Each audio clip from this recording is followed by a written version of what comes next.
Welcome back everyone. Today we're going to be covering the best ways to use your teleport, because of course it's such a common spell to run in top lane, but so many people use it very reactively. They TP in to try save their team, or TP back top not to miss CS, when there are so many proactive ways you can use a spell to get an advantage for yourself and your team, so today we're going to be covering the best ways to do so. Hey everyone, if you're passionate about improving and leveling up your gameplay, I've been offering coaching classes for 5 days a week for quite some time, and just seen firsthand how much my students have been improving across all different elo brackets. How it works is you'll come to a class with a VOD you'd like reviewed, and I'm going to help you with your early game, your mid game, or anything you feel like needs improving. And if you're unsure, then I'm going to steer you in the right direction by setting clear learning objectives. Link's going to be in the description, I hope to see you there, but if not, then enjoy the video. So our first example is going to be using TP to catch CS. Now, of course, a lot of you know that if your wave is in an awkward spot, or you're going to miss a lot of farm, that you're going to be TPing back to lane. But one common mistake I see a lot of my students make is the way you use TP in a situation like this, where, as you notice, my wave is pushing towards him, so no matter what, if I base without crashing this wave, I'm going to lose something. However, my champion is Camille, and a lot of people that make this mistake are playing champions like Camille or Fiora, champions with terrible wave clear, so you can't really get this wave in on time.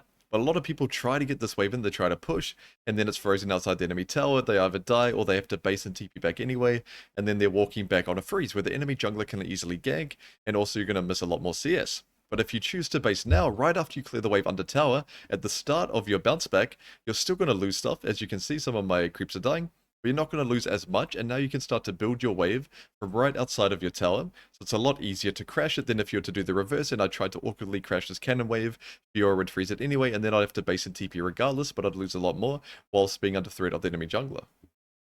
Now that one was more of a reactive TP, so I'm going to mainly focus on proactive, and in this example, this is a way to use your TP to proactively punish your opponent, and it's really important in matchups where they scale quite well. So if you're up against champions like Kayle or Garen, you want to be using your TP early to guarantee an advantage. So in this game, I'm going to try to 3-wave crash, allow the wave to come back towards me, but a big mistake I see a lot of people make is they'll crash wave 3 base, and then they'll just walk back to lane. And the problem with that is your opponent gets to stack a ginormous wave because you're not trading with them that whole time, you're not trimming the wave, so they're going to have a big wave outside your tower. You're going to be level 4 versus 3, so it's really hard to hold that freeze. However, if you TP back, trim the wave as it comes in, delete a lot of the minions, get around level 4, similar time to them, it's really easy for you to hold the freeze and punish, especially in a matchup where you're stronger than them early game. So here, as you can see, Camille vs Kayle, I am stronger than him early, take some good trades, burn his flash, and now he bases in TPs. So the wave is going to be coming back towards me after I crash wave 3, but I did lose about half of my HP bar, I don't have my potion, so if I were to stay and try to trim the wave and punish him as it comes in, it is possible, don't get me wrong, because I'm a lot stronger, I took some pretty good trades, but it's a lot better for me to base, get that extra longsword and get to full HP, and then I can punish him. So as you can see, I TP back straight away, even though if I walk to lane, I wouldn't really lose anything, maybe 1 or 2 creeps, but if I TP back, I can trim the wave as it comes in, hit level 4 at a similar time to him, and look to punish with a freeze outside of the tower. And another bonus to this is it's really easy to set up a gank for your jungler. As you can see, my Lee Sin is topside, so I'm going to be pinging for him to come. I'm pinging right now already, even though the wave is not really in a position where I want to gank him. I know it's going to be in the next 20 seconds, so it's going to be a really high probability gank. And also, because I've trimmed the wave and I'm level 4 similar time to him, it's a lot easier for us to win a 2v2 if it got counter-ganked. So as you can see, Lee Sin has a lot of time to do his crab because I'm just trimming this wave, and I should have trimmed it a bit more, looking back at it, but it's in a good enough position because I took early good trades, and now Lee Sin is here ready for the gank, and he goes a bit early, but it works out in the end, and now we're able to get that kill. So really important that you utilize your TP there, because if I was level 3 versus 4 that whole time, and he had a lot bigger of a wave, he could have easily crashed it. Of course, in this game, it probably wouldn't have mattered, because his jungler was nowhere to be seen, and also he's playing Kayle, but it can be really important when you're versus a champion that's a bit stronger, you know, maybe a Garen or a Mordekaiser, we still want to be punishing them before they get level 6, but you need to be able to trim the wave and be a similar level to them to do so. So I wanted to quickly show one more example of this, except this game I'm up against a Malphite, who of course has a lot more wave clear than Kayle, so he has the ability to hard push the wave. So here I base and TP back, and I'm still able to hold my freeze. I pull the wave out of tower, and now I can freeze it in front of the tower, which means Malphite has to TP, because if he walks back, he's gonna lose a lot. And granted, I should have based earlier in this matchup, so I had the ability to trim it as it was coming in, but even if you make the mistake, maybe you overstay your welcome, maybe you get ganked or something like that, you can still TP back and hold the freeze, and it's really important versus champions that come online at level 6. So champions like Kayle, Malphite, champs like Mordekaiser, it's really important in a lot of matchups that you guarantee an advantage against them before they get to that point. And as you can see, the advantage is guaranteed because I'm stronger than Malphite, but if I were to have allowed the wave to crash, let's say I walked back, then the wave would just ping pong back and forwards, and then he would get level 6 for free, which of course, Silas, I'll still beat Malphite, but it's just important to note that when you versus champions that come online level 6 and scale very well into the game, you really want to be trying to get an advantage with your first 5 waves. Another way to use your TP proactively is basing and TPing on a freeze. Where in this game, I'm playing Jax against Yone, I'm allowing the wave to come back towards me, trimming the wave as it comes in. So I'm going to use my TP to hold my freeze. Where, as you can see, I'm in a position where I can take great trades against him, and he's vulnerable to being killed. So it's really important for him to get this wave in and base so the wave ping-pongs back towards him, and he gets level 6 for free. But it's really important for me that I don't let that happen. So here I burn his flash and trim the wave at the same time, and now he's worried for my next stun, that of course I'm going to all in and kill him. So he has to base and TP back and desperately try to get this wave in. So here I actually chase him a little bit, stop his recall, but now I'm going to be looking to base and TP on a freeze. And I also pull the wave into the bush here, just to guarantee that none of my melee creeps at the tower, and now I can TP back. Even though looking at my wave state, I probably would only miss 1 or 2 if I walk back to lane and hold my TP, but I'm willing to take the gamble. I don't need TP because my future sequence is going to be really good. I've got a nice freeze outside my tower, I'm stronger than Yone, so I'm going to be looking to hard punish him. Also, my jungler is on my side. I'm pretty sure he gets chased away or killed here, flashed over the wall, but I'm still in a position where I can punish this Yone 1v1. But maybe if you're in a matchup where you just straight lose, maybe they're Ignite Rumble or something like that, you can choose to walk back, but in a situation where you can punish your opponent, or where you have your jungler on your side, it's really important that you utilize your TP aggressively. As you can see, he's trying to walk up and get the wave in, but really easy for me to punish him. And I also gained an XP advantage from basing on this freeze, because the whole time it was frozen, I was getting an XP lead over him, so I was level 6 versus 5, and it was really easy for me to punish him. Another really important way to use your TP in the early game is to proactively gank a lane and then TP back to your tower. Where I see a lot of people do the reverse, they TP bot to the tower or maybe even a minion past 10 minutes, but then your opponent is going to get a lot of plates for it, because it's going to take you so long to finish the fight, base, and then run back top. And as you can see, I faked that I was going top and then fogged down to bot. I pretended I was going for the top farm, and now I'm going to be looking to gank bot and then TP back to top. So I'm losing a couple plates to Cassante, so it's not quite the most ideal timing, but in this game I'm already ahead of Cassante, and blowing open the game through bot is a lot more important. As you can see, pinging, trying to get my team involved, and we're going to be able to take them out. So I'll fast forward a little bit, just quite some easy kills. Ulti Israel, where's he going to go? And we're able to get a double kill, and then I'm just going to base and TP straight back to top. Now I did lose a couple plates in this example, so keep that in mind. You're not going to lose nothing for running somewhere and TPing back, but as you can see, look at the situation. If I were to have TP'd bot right now, and I have to base and then run all the way back top, I'm going to lose a lot more. This huge stack cannon wave, I'm going to lose way more than if I had to do the reverse. Walk to the play, you can walk mid, you can walk bot, wherever you want to go, and then TP back to your tower, pre-10 minutes especially, it's going to be really impactful.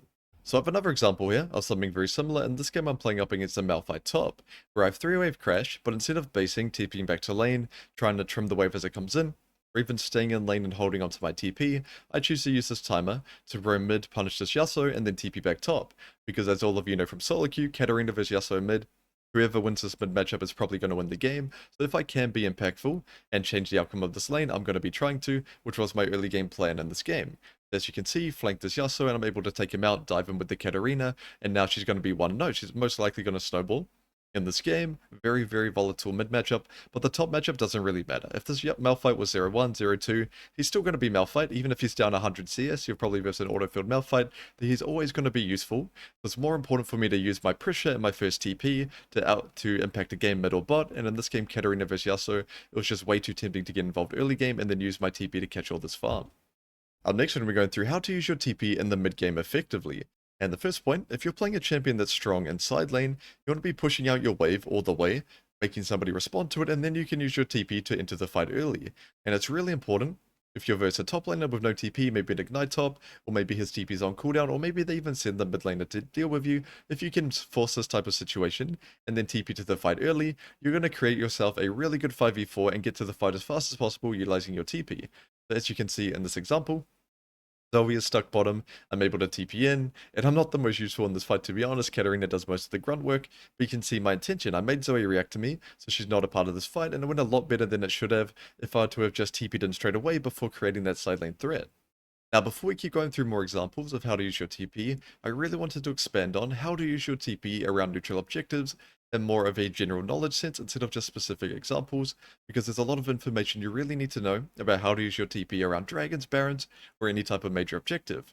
Now, there are three main ways that you can use your TP to be very effective around objectives. The first one is very similar to the example we just showed, where you push out a side lane opposite of the objective, you make somebody respond to you, and then you TP straight to the objective before the fight begins. It's really important to TP to a fight before it begins. A lot of people have the idea in their head, I'll just play side lane, I'll try to beat up my opponent 1v1, and I'll TP in if my team needs me. And the biggest problem with this is by the time you get to that fight, you're not really going to be the difference maker in the outcome. You might pick up a couple of kills, but it's going to be one of those 2-for-2 fights. Maybe you get 1 or 2 kills at the end, but your team's going to have burnt all their ultimates, all their flashes. The fight's really going to be predetermined by the time you get there, or even if you are the difference maker, even if you arrive and wipe out some of their teammates, a lot of your team have died, so you're not going to be gaining as much as you would if you were to have arrived to that fight before it begins and been there from the very start. So the first one, of course, what we just talked about, pushing outside, making somebody react, making them stuck under a tier 2, and then TPing straight to the objective. The second one is going straight to the objective so you can push in your opponent and roam, and then TP back to your side lane when you need to. Now, this is really, really important versus champions that basically live in the side lane. So if you're versus Trundle recently, or Alawi, champs like Fiora, they basically only play side lane, champs like Yorick. Really important that you hold your TP against these champions, because they just obliterate towers, and if you get them tier 2s, you've probably experienced it, they're just going to be able to take over the game with that extra income. So you want to be pushing the wave in. Granted that you're stronger than them if you win the lane against them, pushing, rotating all the way to the objective, and then TPing back to the tier 2 to stop them from taking it. Now, if you're in a situation where you don't get pushed against them, that makes it a lot harder, of course. You can either TP in late, which is not ideal, or try to set up a gank for your teammate to gank them before the objective spawns, and then TP into it. But objectively, I would say it's really hard to play against those champions if you don't get side lane push without getting your teammates involved. So if you can beat them in lane, and then you're able to rotate to the objective and TP back, that is going to be your ideal. Now, the third way is just TPing straight to the side lane out of base. So let's say you base for an item. Let's say you need to get your stair axe or something. You base, you TP straight to side lane when Dragon is around 75 seconds or 90 seconds off coming up. And then you use that extra tempo that you gain from TPing instead of walking to push the wave all the way in and then rotate to the objective. Now, this is important in times where you need to base, but the objective is coming up soon. But you still have enough time to get the wave in, make somebody react, and then rotate to the fight to create a 5v4. So these are the three main ways, and it really is going to depend on the game and when you want to be using these situations. But of course, the most ideal, keeping your opponent stuck, TPing to the objective, getting the fight overdone quickly, then basing and running back. And this is going to be really important versus champions like Malphite, champs like Ornn, who really thrive in team fights, but it can be very risky against champs like Yorick or Trundle, because if the fight's gone for too long, they're just going to completely open up your base. So back to our examples, I'll show an example of a situation we just talked about, where in this game, the objective is spawning quite soon. I don't really have time to run all the way to side, push it out, and then TP to the objective.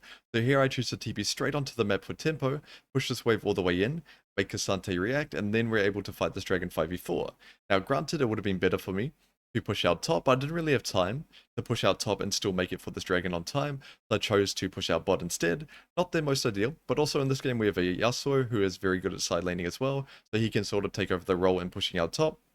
But of course the idea would be to push out top for me opposite side of the next objective to create more time that it takes for Cassante to travel to dragon, but in this game I just didn't have that extra time needed to do so myself, so I chose to TP bot. So as you can see, Cassante stuck under the bot tower, and he wants to be the frontline for his team. He wants to be soaking all the damage, taking over the bushes one by one, and he can't do that because I used my TP for tempo, kept them stuck, and my team's able to easily secure this dragon.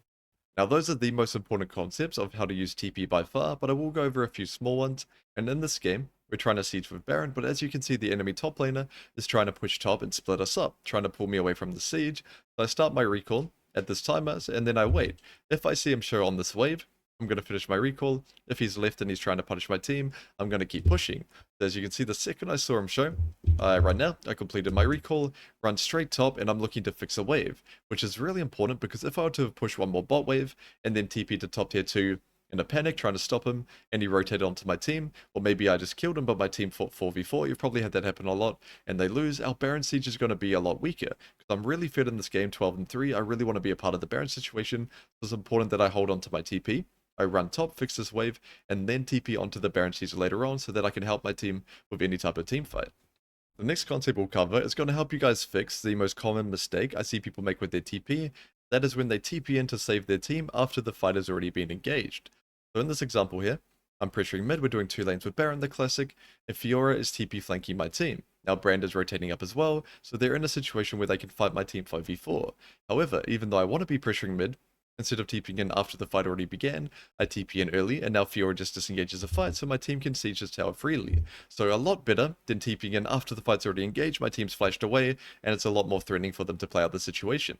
And the final use for your TP we'll go over is of course going to be the TP flank. However, I did make a full video on flanking quite recently, so I'm not going to go into too much detail around it. The most important thing I want you to keep in mind, I want to reiterate it from that video, is it's really important for you to TP flank ahead of time. You don't want the fight to already begin, your team getting chunked, burning flashes, burning ultis, and then you TPing in later. It's important that you're in position ready to fight before it begins. But you really don't want to be in a situation where you TP flank, the opponent has just turned onto your team, and you're awkwardly trying to catch up to them, and by the time you reach, your team is already half dead. Really important you get there before the fight begins and be as impactful as possible. Also, a little bit of extra secret sauce I could say with TP is you don't only have to TP the minions and towers, you can TP to basically anything your allies put on the map that has an HP bar. You can TP to Nidalee traps, Jhin traps, Elise spiderlings, you can even TP to Daisy or Tibbers, and the most important one is you can TP to Zac blobs, which makes them invulnerable. Anything you TP to is not going to be able to get damaged, so if you're TPing to a Zac blob, your teammate can stay alive and complete that Zac passive. But of course, most of the time you're not going to have a Zac, but a lot of things that get placed on the map, Heimer Towers, Teemo Shrooms, you can look to TP to them and look to find a situation where you can use your TP without wards. Alright everyone, that's it for now, and I hope this video helped expand your knowledge on how to use your TP a lot more proactively. A lot of people can use TP reactively, your team's about to get killed or engaged on TP in, but being able to plan and advance when you want to be using your TP to attack the enemy top lane or attack the enemy team, it's going to take some practice, but once you can do so, you're going to be a much stronger top laner overall.